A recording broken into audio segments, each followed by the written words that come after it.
I think that there are a lot of opinions regarding that. There's a lot of data coming out about like increasing costs with consolidation and private equity.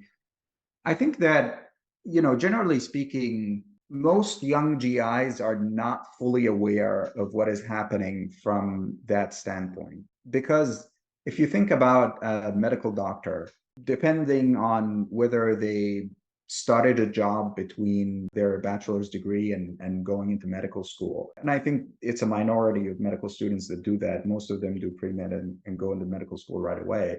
But most of us haven't really hit the job market until we graduate from medical school. And then we don't really go into the job market. You apply through the match system and you end up basically just being another type of student that's paid very low pay, but you do that.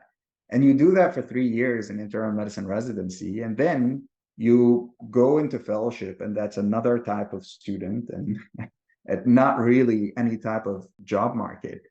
And then you graduate, and your entire understanding of the job market is that I'm going to be an employee.